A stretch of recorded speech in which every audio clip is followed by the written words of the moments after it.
Police officer, open up. Part of it is just kind of, it's always in the back of your mind, is this going to be the last day I go to school? Since the shooting at Columbine High School in April 1999, Jefferson County Public Schools has found itself at the center of the fight for safer classrooms. They're using lockdown drills to prepare teachers and students if a gunman enters the campus. Kids as young as 3 years old go through these drills on a regular basis. This April, Jefferson County gave HuffPost exclusive access to a drill at one of their local elementary schools. We sat in with a third grade classroom, but for security reasons, the district has asked us not to reveal the students' faces or hiding places. I've been referred to as, the generation of mass shootings, Generation Columbine. I've grown up doing shooter drills and everything like that, which is unlike my parents or a lot of millennials and everything. It really shows how our culture has really evolved, yet we've done nothing to change it. If lockdown drills prevented mass shootings, we wouldn't be having this conversation. I'm impressed with how quiet you are. Good job today. I love your positioning right here at the front of the door.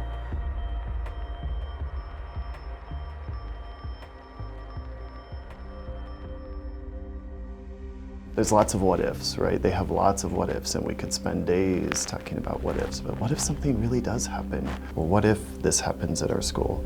I always respond to them, we practice these drills so that we can stay safe. Our job as adults is to keep you safe. With the lockdown, we want to make sure that they're dropping in there. As the largest district in Colorado, Jefferson County is home to over 86,000 students. And in the past 19 years, it's been the birthplace of new standards for lockdown drills and specialized law enforcement training. John McDonald is the district's executive director of safety, security, and emergency management. Over the past decade, he's trained officers and led drills in the county's 157 schools. With each one, he hopes to shave precious seconds off the time it takes to secure every classroom. Really, it's a program that empowers students, and that's what we love about it so much. We call it emergency prepared, not emergency scared. That's the term that I've really come up with over the years to explain what the standard response protocol is. It's 4 actions. It's lock down, lock out, shelter, and evacuate. As I understand it now, is well over 26,000 schools around the country. Has anybody called to dispatch yet? Okay. Why don't we go ahead and let dispatch know we're going to start this, and then whenever you're ready. We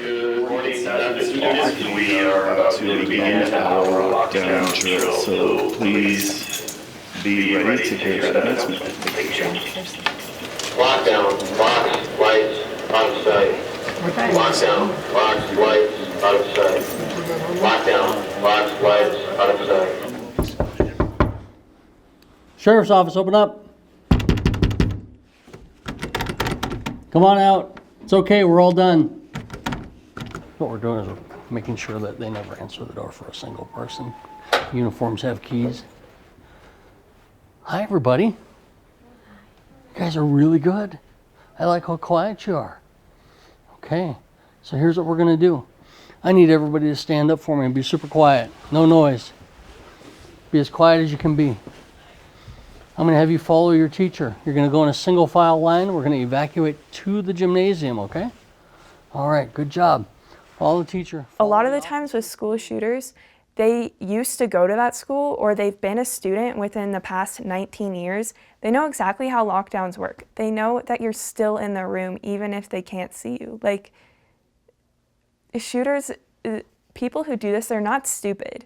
If you do nothing but lockdown behind a locked classroom door, we know that's incredibly effective. We know that's a time barrier between you and the bad guy.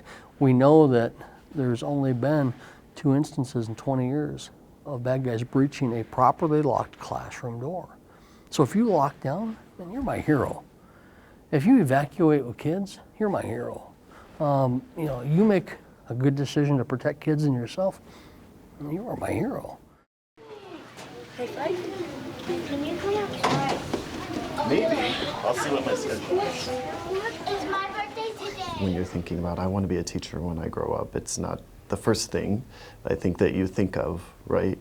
But as teachers, you kind of become that mama bear or that papa bear and know that that's what you're going to do. I feel prepared with the training that they've provided us as administrators and even as teachers, you know, across the years. The Frank DeAngelis Center for Community Safety is the first of its kind in the country. It's named after the former principal of Columbine and was once a working elementary school. Now it's used as a hyper-realistic environment to train thousands of law enforcement officers for active shooter situations. Imagine you're the first responder on scene. You're the officer coming in. You've got shots being fired in a school. You walk in, you see smoke. You don't know what's happening, but you can hear the shots being fired at the end of the hallway. You got to fight your way through the smoke. Explosive devices, IEDs, are used in these school shooting events in many cases. Columbine was a perfect example. 99 IEDs in the building, 49 went off. The Arapahoe school shooting, he had Molotov cocktails. We've seen that time and time again around the country, so we practice and train for that. The first officers on scene cannot wait. They can't wait for a SWAT team. They can't wait for 4 to 5 more officers. The problem is, by the time 4 officers get there, most lives are lost.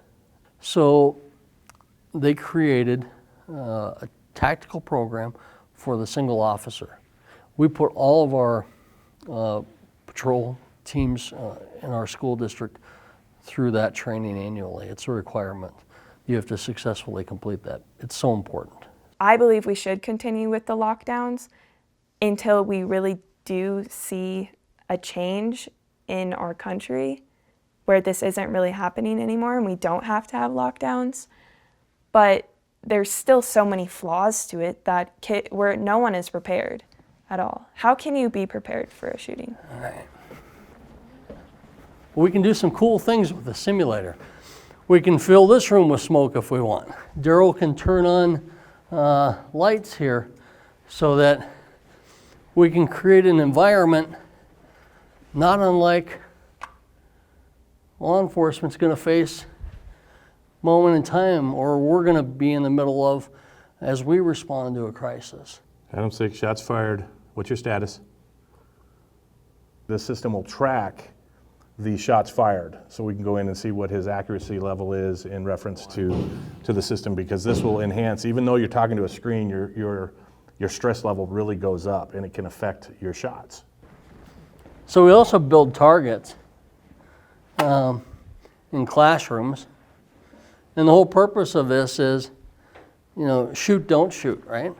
So who's the bad guy? Who's holding the gun? 32 states now require their schools to develop a plan for emergencies. Of those plans, 96% include training their students and teachers in how to respond to an active shooter in the building. At Columbine High School, lockdown drills are part of the normal routine. Students like Kaylee Tyner say the drills are necessary, but more needs to be done outside of schools to solve the problem.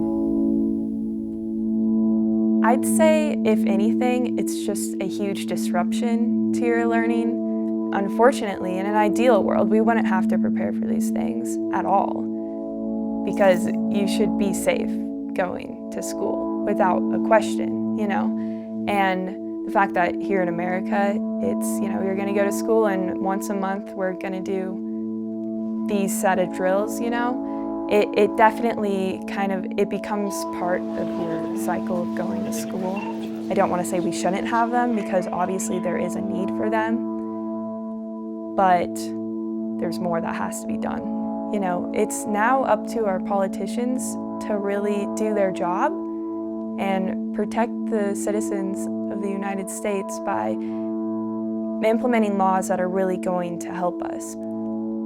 My hope for the future, I'm not going to be unrealistic and say that I hope next year no school shootings happen, because I've always hoped that and always been disappointed. But I hope that by the time I have kids and I send them to school, don't have to transition into suddenly being a parent that now fears for their children, like my parents do.